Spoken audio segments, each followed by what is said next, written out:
नमस्कार आपण समस्त को ओडिशा पाणीपाग चैनल रे स्वागत। वर्तमान समय रे राज्य रे खरा तातीर प्रभाव अधिक रहिले काल बैशाखी सह वर्षा हेउचे एवं आगामी 3-4 दिन अधिकांश जिले में बिजुली घड़घड़ी सह वर्षा समय पवन एवं कुआपथर हेबार संभावना रहुचे, जार प्रभाव रे राज्यर विभिन्न स्थान यह द्वारा प्रभावित हेबो एवं तातीर प्रभाव कमिबो आगामी 4-5 दिन पर्यंत। तो क्यों जिले में निर्दिष्ट भाव बिजुली घड़घड़ी प्रभाव केते तारिख पर्यंत अधिक रहिबो एवं आगामी दिन में केबे लघुचाप बंगोपसागर सृष्टि होबार संभावना रही से संपर्क में संपूर्ण भाव जानापी भिडियो संपूर्ण रूपे शेष पर्यंत देखु 7 तारिख 8 तारिख एवं 9 तारिख मध्याह्न पर विशेषकर 7 तारिख 8 तारिख रे संबलपुर, बरगढ़, झारसुगुड़ा, सुंदरगढ़, केन्दुझर, मयूरभंज, बालेश्वर, भद्रक, जाजपुर, केन्द्रापड़ा, कटक, जगतसिंहपुर, पुरी, खोर्धा, नयागढ़, कंधमाल, बौद्ध, कलाहांडी, रायगड़ा, गंजाम, गजपति आ दक्षिण ओडिशार किछि जिल्ला में बिजुली घड़घड़ी सह वर्षार संभावना रहुचे। 7 तारिख एवं 8 तारिख रे बिजुली घड़घड़ी समय उत्तर उपकूल एवं आभ्यंतरीण ओडिशार प्रभाव अधिक रहिबो।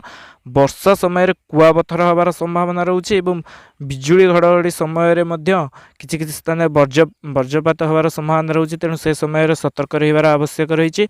ता छड़ा पश्चिम ओडिशार आउ किछि जिल्ला में हबार संभावना रहुची बिजुली घड़घड़ी सह वर्षा एवं पवन, किंतु 7-8 रे बेसी प्रभाव रहिबो।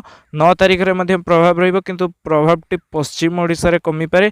केन्दुझर, मयूरभंज, बालेश्वर, भद्रक, जाजपुर, केन्द्रापड़ा, जगतसिंहपुर, पुरी, खोर्धा, कटक, नयागढ़, अनुगुल, ढेंकानाल, बौद्ध, कंधमाल यह सब जिले में किंतु रहिबो 9 तारिख 10 तारिख पर्यंत बिजुली घड़घड़ी सह वर्षा एवं पवन प्रभाव एवं कुआपथर प्रभाव। यही जो बिजुली घड़घड़ी सह वर्षा हे यह मध्याह्न पर हम सकाଳେ समय गुड़ुगुड़ी अनुभूत हो पारे, तातीर प्रभाव टी अधिक रही पारे, किंतु मध्याह्न अपराह्न पर बिजुली घड़घड़ी सह वर्षा हेबार संभावना रहुची। वर्तमान किछि स्थान रे ओडिशार बिजुली घड़घड़ी सह वर्षा होउची। आगामी 3 दिन यही प्रभाव रहिबो।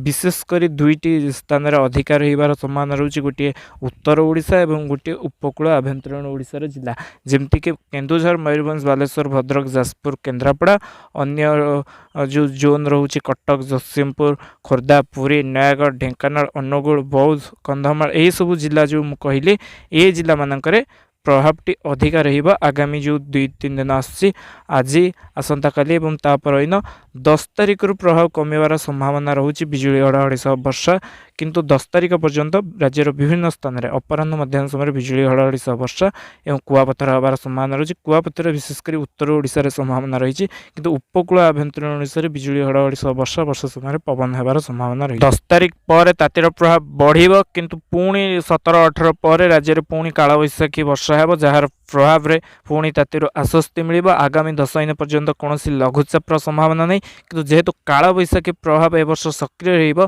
तेणु गरम रु अधिक गरम हेले मध्ये एतुर आश्वस्ति मिलिबो। काल बैशाखी बिजुली घड़घड़ी सह वर्षा एवं कुआपथर होबार संभावना रही। आगामी जो काल बैशाखी आसिबो से संपर्क में अधिक जानिया पे आपण माने जोड़ी रहंतु ओडिशा।